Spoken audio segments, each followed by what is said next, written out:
Bonsoir à toutes et à tous, ravi de vous retrouver pour ce nouveau live, Monitoring, le live des investisseurs. Vous connaissez d'ailleurs le format. Ce soir, on a la chance de recevoir Clémentine Lanoé, conseillère patrimoniale chez Moneyone.fr. Bonsoir Clémentine. Bonsoir Antoine. Et également la chance de recevoir Guillaume Allard, directeur général adjoint de la Française REM. Bonsoir Guillaume. Bonsoir Antoine. Eh bien, on va être accompagné de Clémentine et de Guillaume pour aborder le thème du soir, immobilier, stop ou encore.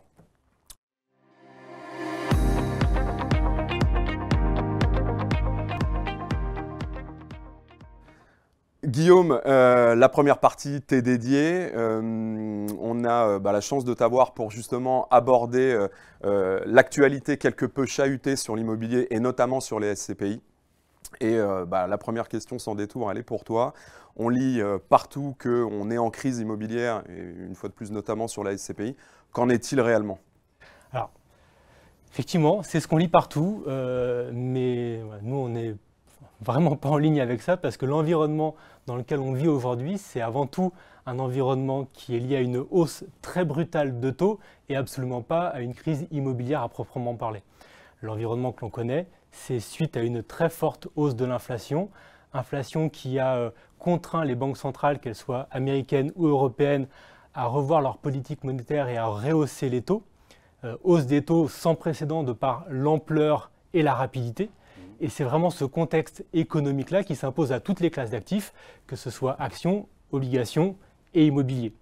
Et donc, dans ce contexte, encore une fois, de hausse très rapide, l'autorité de tutelle des SCPI, l'AMF, a demandé à toutes les sociétés de gestion à mi-année de revoir, d'actualiser les valeurs de leurs immeubles pour s'assurer que prix de part des SCPI et valorisation des immeubles étaient bien alignés.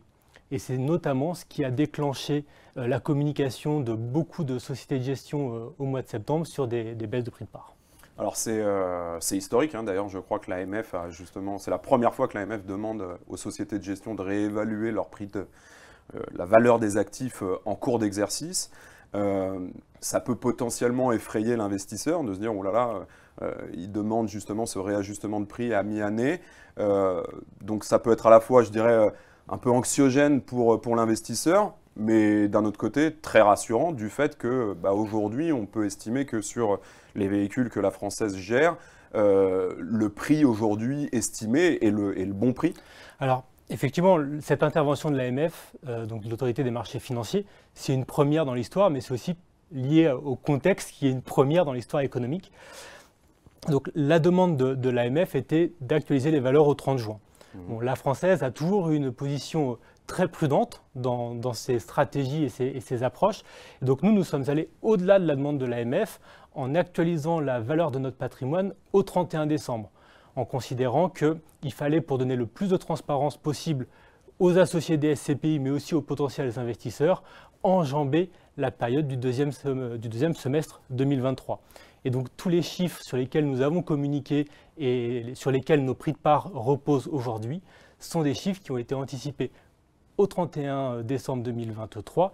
Et donc dans un environnement, toutes choses étant égales par ailleurs, il n'y a pas de surprise à attendre avant cette date. Avant la fin de l'année. Exactement. Excellente nouvelle donc pour les investisseurs. Sur les SCPI, les conseillers le disent suffisamment souvent à nos associés. Il y a deux piliers. Il y a à la fois la valeur de l'actif et il y a également le flux locatif issu justement des loyers des locataires qui composent les SCPI. Est-ce que vous, à la Française, vous avez à la fois de la visibilité? Alors, tu as un peu abordé sur la valorisation et les prix de part. On sait que d'ici le 31-12, il ne devrait pas y avoir de surprise. Mais sur la distribution, comment vous faites justement pour pérenniser ce rendement qui est avant tout, je dirais, la première promesse du produit, c'est de délivrer du rendement? Alors, effectivement, le pilier central en SCPI, c'est la distribution. C'est ce pourquoi les investisseurs se positionnent sur ce produit. Alors, il faut savoir qu'en matière de baux commerciaux, ce qui est le propre du cadre réglementaire de location sur les immeubles de SCPI, on a une vision à minima à 6 mois. Donc, c'est-à-dire que quand quelqu'un souhaite donner congé, il doit le faire 6 mois avant la date de départ effective. Et donc, ce qui nous permet aujourd'hui, à date, d'avoir une vision jusque début du deuxième trimestre 2024. Donc à ce jour, on n'a pas de départ et pas de mouvement significatif d'un point de vue locatif. La dimension locative des SCPI fonctionne très bien. En témoignent les taux d'occupation qui sont proches de 100%, les taux d'encaissement qui sont proches de 100% et les taux d'occupation qui sont stables sur leur plus haut niveau à plus de 90%. Alors cette stabilité, elle masque un mouvement quand même de nos locataires, mais compte tenu de la stratégie très prudente et très active de ces dernières années de la Française qui a visé à se positionner sur des immeubles très centraux, neufs, restructurés et qui sont aux derniers standards en termes de consommation d'énergie et de technologie, on arrive à capter la demande locative dès qu'un locataire quitte nos locaux. Et donc c'est ce qui nous permet aujourd'hui d'avoir une bonne visibilité sur la capacité de distribution de nos SCPI. Alors justement, tu as un peu dépassé et anticipé la question que je voulais te poser. Pour pérenniser ces rendements, effectivement, cela passe par une sélectivité des actifs avec une attractivité, je dirais, locative pour les entreprises qui louent justement ces immeubles. Aujourd'hui, quand on est l'asset manager, je dirais le leader en termes de capitalisation, j'imagine qu'il y a un gros travail à faire à la fois en termes d'investissement. Et est-ce que tu as aujourd'hui, justement, dans la période dans laquelle on est, est-ce qu'il y a des flux qui s'opèrent? Et également, j'imagine, des programmes d'arbitrage sur les actifs, je dirais, vieillissants, que vous remettez aux normes. Comment vous gérez tout ça au sein de la Française? Nous, on est convaincus que même dans la période actuelle qui est moins favorable, garder une gestion active est essentiel. Active à l'arbitrage, parce que ça permet, même si les actifs, certes, on les vend moins cher qu'il y a 18 mois, la cession permet de dégager des plus-values, plus-values qui peuvent être distribuées, qui peuvent aussi servir à reconstituer des réserves. Et les réserves servent d'amortisseur dans la valorisation des fonds et donc sur la pérennité du prix de part. Et l'autre point, c'est que les arbitrages permettent de dégager des ressources qui peuvent être réinvesties dans un environnement de prix corrigé et donc dégager des nouvelles opportunités avec des rendements relatifs qui sont encore une fois bénéfiques à la capacité de distribution de la SCPI. Et j'ai un exemple, voilà, on vient de réaliser une acquisition à Londres. On a pu démontrer aux vendeurs qu'on avait la capacité d'aller très très vite, ce qui nous a permis d'être en position de force pour négocier le prix. Et donc cette acquisition s'est faite sur un actif qu'on n'aurait pas pu regarder il y a quelques années parce que dans un environnement bien trop cher, mais qui aujourd'hui propose des rendements qui sont très attractifs par rapport au reste du portefeuille de la SCPI.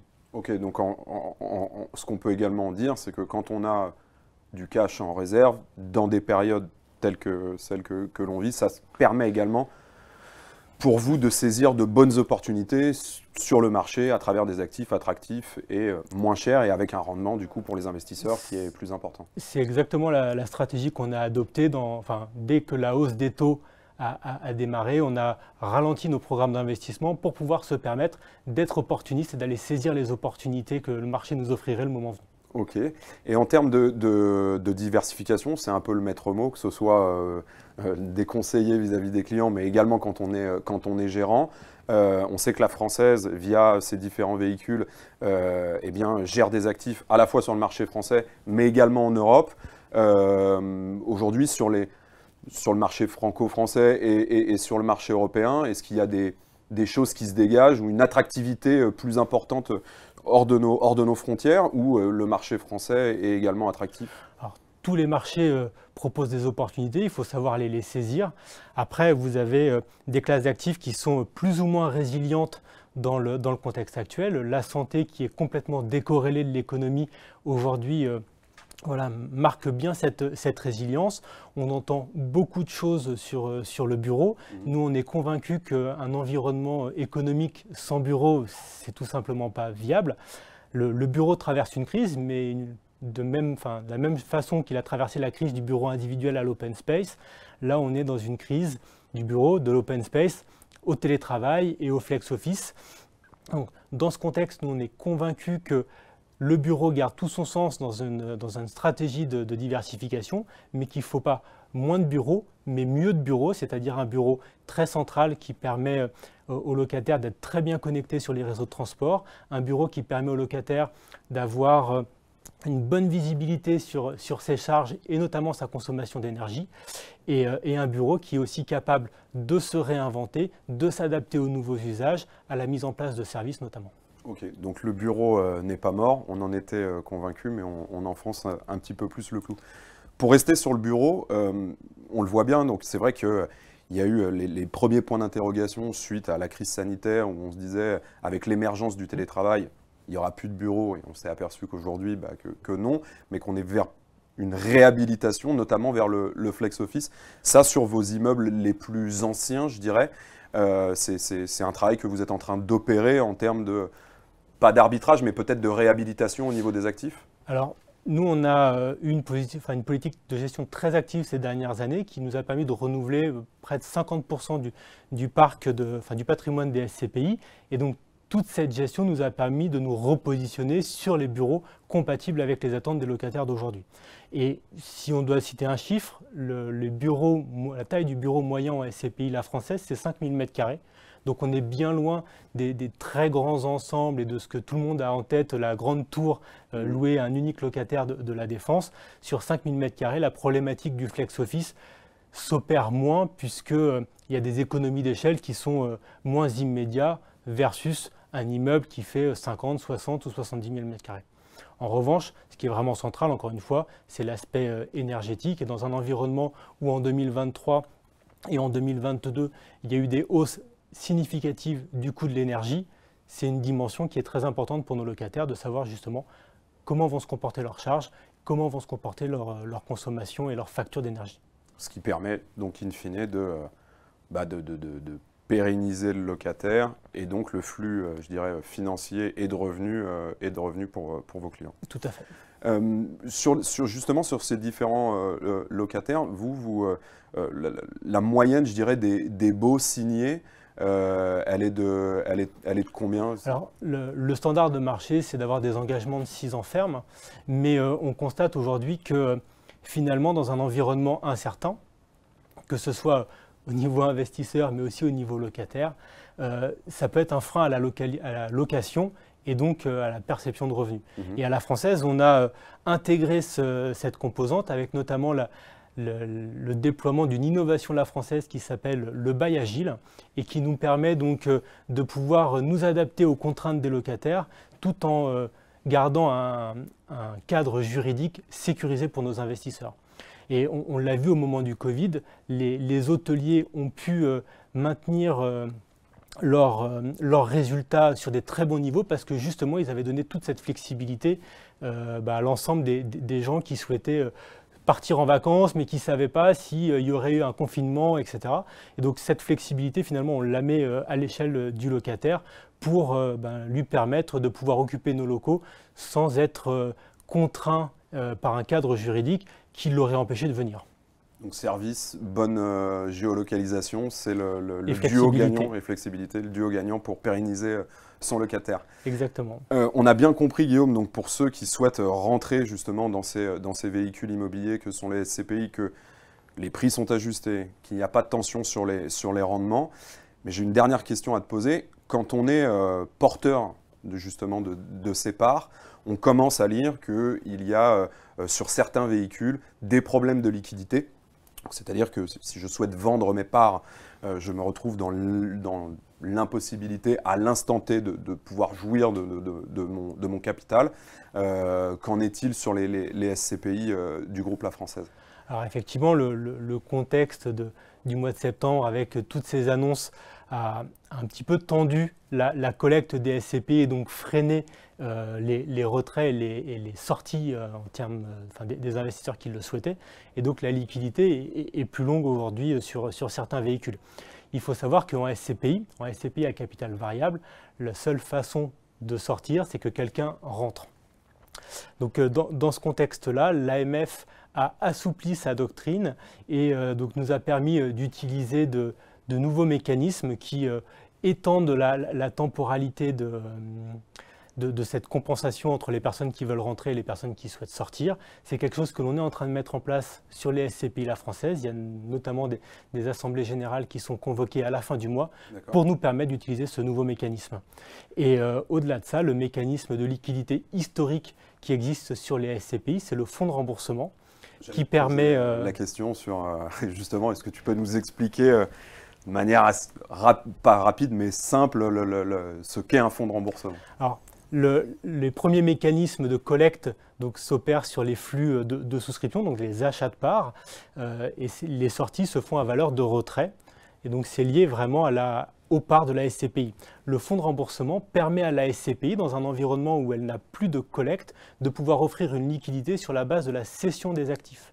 Et donc, suite à l'arbitrage des actifs, elle peut utiliser les fonds soit pour les réinvestir, soit pour racheter des parts aux associés qui souhaitent sortir.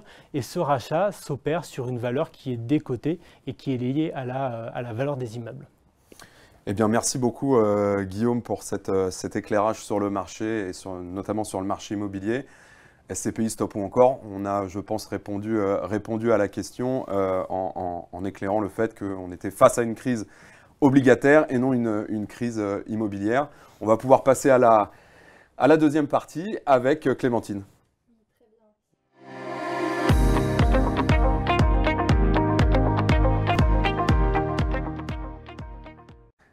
Clémentine, première question pour toi.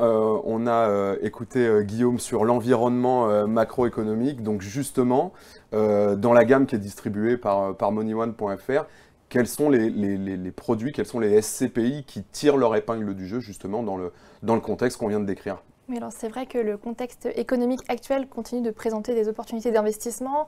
On l'a vu, il y a certaines classes d'actifs qui se sont montrées particulièrement résilientes ces derniers temps. Tout de suite, on va penser à la santé. On a une SCPI, donc LF Avenir Santé, qui l'a montré tout particulièrement. C'est une classe d'actifs qui, on va le dire, est décorrélée des cycles économiques et en ce sens permet de vraiment diversifier son portefeuille. On est sur une typologie d'actifs qui vise à répondre à une demande des besoins long terme qui vont être le vieillissement de la population, la croissance des maladies chroniques. On sait que ces demandes-là sont pérennes et vont continuer à exister. Et en ce sens, on peut penser que la santé est un investissement de diversification, mais aussi un investissement dit refuge. Ensuite, autre classe d'actifs qu'on va avoir, ça va être la logistique. Logistique, pourquoi? C'est une classe d'actifs dite mature. Elle s'est aussi beaucoup intensifiée avec le Covid et tous nos changements de mode de consommation, l'explosion des achats en ligne.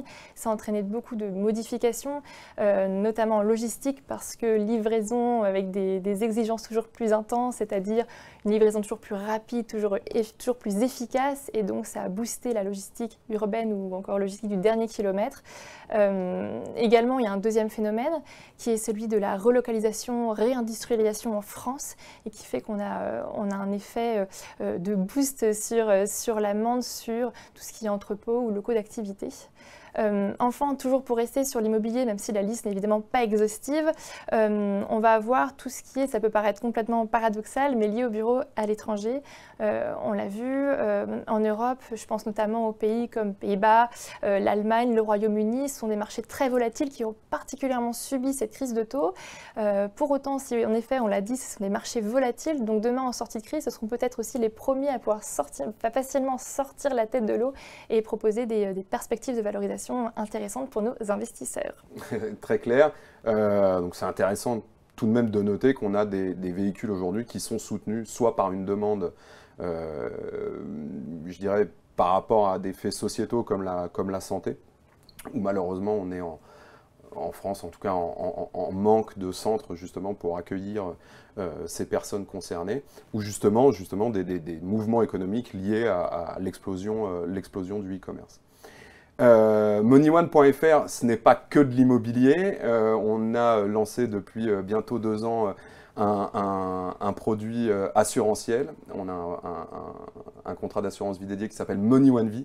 Et je crois que tu voulais également nous parler d'un produit qui, dans ce contexte de taux, tire tire son épingle du jeu. Exactement. Suite au succès de notre fonds, donc Five One, on a décidé de lancer un nouveau fonds qui est un EMTN et qui va combiner rendement et garantie protection du capital. Donc j'ai nommé Sereni One Cap 2034. Donc ce produit, comme j'ai dit, est un EMTN. En fait, c'est un titre de créance ou une reconnaissance de dette qui a été émise par une banque, en l'occurrence le CIC, pour une durée de 10 ans. Le CIC, donc l'émetteur, va rémunérer l'investisseur, le prêteur, avec des coupons qui seront à hauteur de 5,125% précisément brut annuel. Et c'est des coupons qui vous seront délivrés à l'échéance du produit. Point d'alerte, on sait que ce produit donc, est prévu pour une échéance de 10 ans. Pour autant, l'émetteur, donc le CIC, a la possibilité de sortir à partir de la 4e année. Concrètement, quel est l'impact ? À chaque date anniversaire donc, du produit, à partir de la 4e année, le CIC aura 2 options. Conserver le produit comme tel ou bien sortir. Et à ce moment-là, on va rembourser évidemment le capital investi à l'investisseur plus les coupons par année écoulée. Pour donner un exemple simple, si l'émetteur souhaitait sortir à la 4e année, on rembourserait 100% donc, du capital plus 4 années de coupons. Ça veut dire 20,5% de coupons bruts distribués. Hyper clair. Alors, la question que doivent se poser certains investisseurs, 20,5% en 4 ans, capital garanti, il y a forcément un loup quelque part. Quid de la garantie en capital? Le capital est réellement garanti à 100%? Alors, il n'y a pas de loup, mais en effet, c'est notre devoir aussi d'alerter toujours. On a 2 cas où, en effet, le capital ne pourrait pas être pleinement garanti. Premier cas qui va reposer sur l'émetteur, ce serait dans le cas où, en effet, il serait mis en faillite, mis en résolution ou défaut de paiement. Bon, si on a un cas de faillite du CIC, on pourrait quand même s'inquiéter du système économique global qui serait certainement très mis à mal. Ce point-là reprécise l'importance de faire face à un émetteur comme le CIC avec une grande solidité financière. Autre cas où le capital ne pourrait ne pas être garanti, là ça reposerait sur l'investisseur. C'est dans le cas où l'investisseur, on ne sait pour quelle raison, a besoin de sortir avant l'échéance de ce support. À ce moment-là, on ne pourrait pas garantir le capital car la vente se ferait sur les conditions du marché en vigueur. À la valorisation à l'instant T du produit. Exactement. Qui varie en fonction du marché également des taux. Merci, c'était très clair Clémentine. Ce produit-là, il est destiné à qui? À tout type d'investisseurs ou à des personnes, je dirais, avec des caractéristiques qui leur sont propres? Alors, c'est un produit qui a un niveau de risque assez faible. Il faut savoir, on est sur un SRI 1/7, donc niveau de risque assez faible. Ce niveau de risque permet de s'adresser à un grand nombre d'investisseurs. On va aller sur un investisseur assez prudent qui, par exemple, a simplement envie de protéger son patrimoine. Ça peut être, par exemple, pour protéger et surtout préparer sa retraite ou encore investir pour ses enfants mineurs. Également, on va voir le cas de l'investisseur qui va vouloir avoir un profil beaucoup plus offensif et qui va chercher dans une allocation dynamique à utiliser donc Sereni One comme socle de garantie. Enfin, le produit peut intéresser tout simplement l'investisseur qui a du temps devant lui et qui est sur un projet à long terme, et à ce moment-là, ça marche très bien. Ok, j'ai une dernière question pour toi Clémentine, c'est souvent une question qu'on nous pose. Tu parlais de 5,125 brut tout à l'heure. Alors il y a évidemment les frais de gestion UC du contrat, mais en termes de fiscalité, ça donne quoi quand je suis investisseur et que j'investis sur ce produit-là à travers un contrat d'assurance vie? Alors aujourd'hui, Sereni One Cap 2034, on le retrouve à travers 3 supports. Donc le contrat d'assurance vie, Money One Vie, que vous retrouvez sur notre site internet à www.moneyone.fr, mais il est également disponible donc sur nos PER Generali, produits de fin d'année, et enfin on peut l'avoir pour les personnes morales au travers d'un contrat de capitalisation. Si on opte pour le contrat d'assurance vie, à ce moment-là, on appliquera tout simplement la fiscalité du contrat d'assurance vie, à savoir que ce contrat-là donc a une fiscalité particulièrement favorable à partir de 8 ans de détention, à savoir un abattement de 4 600 ou 9 200 € selon votre situation, et un impôt sur le revenu réduit. Voilà, et donc... Merci Clémentine. J'ai une toute dernière question. ce produit-là, on peut être investi à 100% dessus? Alors tout à fait. Au travers d'un contrat d'assurance vie, on peut tout à fait mettre 100% sur Sereni One Cap 2034. Néanmoins, c'est notre rôle de conseiller, de recommander toujours de la diversification. C'est important de ne pas mettre tous ses œufs dans le même panier. Ce n'est pas parce que vous optez pour Sereni One que vous êtes privé des autres unités de compte. Super, merci beaucoup à toi, c'était hyper clair. On va pouvoir passer à la troisième partie.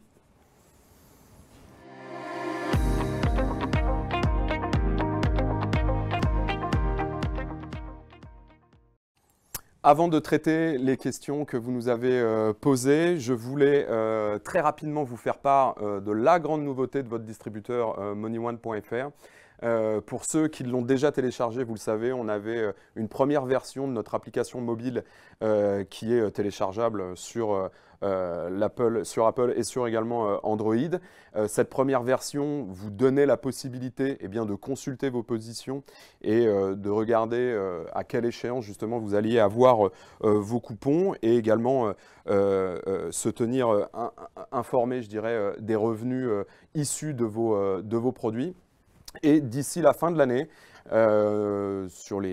très rapidement, d'ici novembre-décembre, vous allez pouvoir télécharger une nouvelle version qui, elle, sera transactionnelle.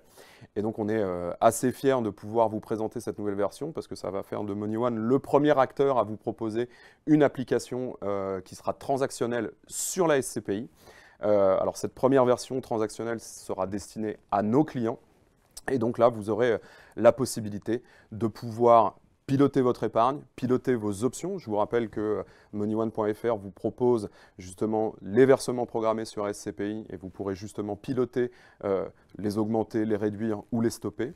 Vous pourrez également gérer le réinvestissement automatique de vos coupons. Et cela de 20% jusqu'à 100%. Et pareil, le piloter en temps réel. Pouvoir actualiser également, je dirais, vos profils clients à travers la mise à jour de vos questionnaires. Et également, si vous avez la moindre question sur les produits, pouvoir prendre directement rendez-vous via l'application avec vos conseillers qui sont à votre disposition. Et Clémentine en témoigne aujourd'hui. Donc n'oubliez pas, restez connectés, on vous l'annoncera d'ici peu, cette nouvelle version de l'application mobile. On va pouvoir maintenant passer à la dernière partie, la partie des questions-réponses.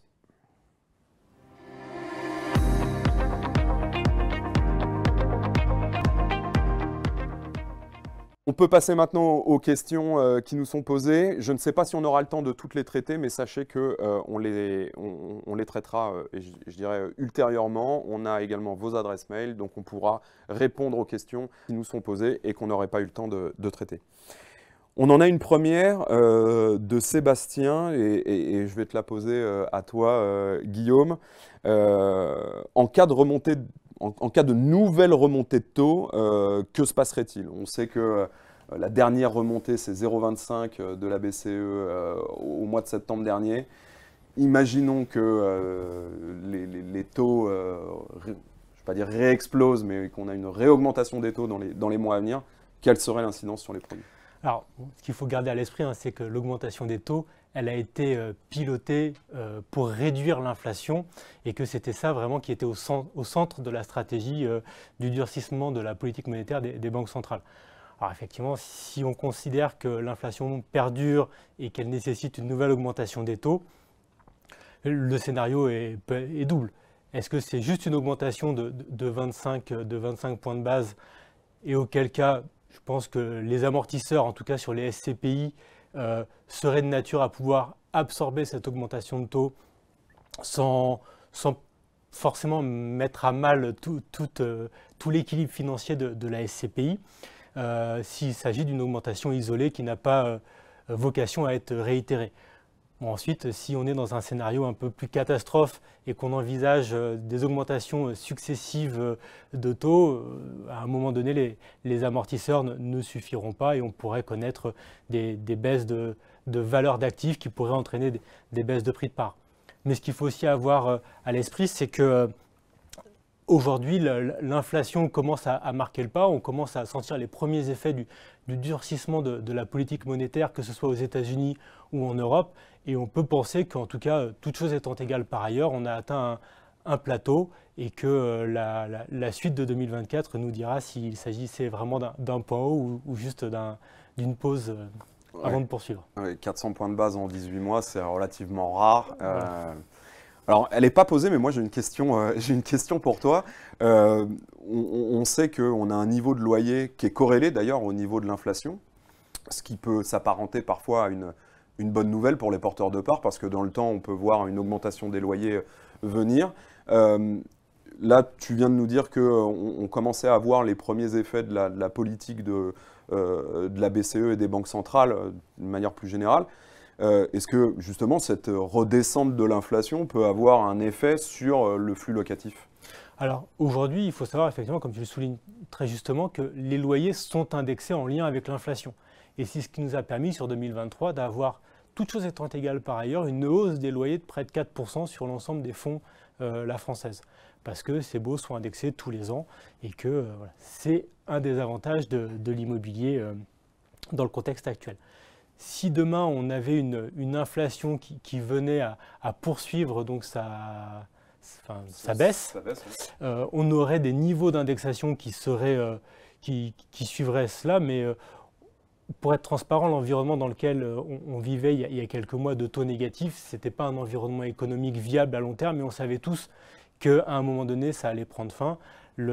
L'environnement dans lequel on est aujourd'hui s'apparente à ce qu'on a vécu avant 2007, à savoir des taux plus élevés, un peu d'inflation, avec de l'indexation des loyers. Et je pense que c'est ce vers quoi nous allons vivre les prochaines années. Merci Guillaume. On a le temps de prendre une dernière question de Mariam, à laquelle je vais répondre. Quid de l'immobilier dans l'assurance vie? Alors effectivement, on n'en a pas parlé, mais on peut loger les SCPI, les SC dans les contrats d'assurance vie. La classe d'actifs, de manière générale, comme tu l'as précisé, n'a pas été épargnée en termes de valorisation. C'est exactement le même mécanisme dans vos contrats d'assurance vie. Donc pour ceux qui détenaient de l'immobilier dans leur contrat d'assurance vie, ont vu la valorisation de ces actifs baisser. Le flux locatif, lui, n'a pas été impacté. Je vous précise tout de même que certains assureurs, justement, ne distribuent pas 100% de la performance, ce qui leur permet parfois d'assurer la liquidité, parce que l'avantage d'avoir de la SCPI dans son contrat d'assurance vie, c'est de bénéficier de la liquidité de ce support qu'est l'assurance vie. Pour information, nous, chez MoneyOne, vous le savez, pour ceux qui utilisent notre petit robot allocator dans lequel, justement, on fait tourner les allocations de manière hebdomadaire, eh bien, on avait coupé justement ces SCPI et ces SC à la sortie de l'été, justement, pour ne pas faire venir nos prospects sur ces supports dans l'attente, justement, d'une correction sur le prix. Donc, pour ce qui est de nos allocations chez MoneyOne, on n'a pas encore réintégré les SCPI, mais c'est des choses auxquelles nous allons évidemment réfléchir pour l'année 2024. Merci à toutes et à tous d'avoir été avec nous ce soir. Les questions qu'on n'a pas pu traiter, je vous le disais, on y reviendra. Merci Clémentine, merci Guillaume d'avoir été là ce soir pour MoneyOne.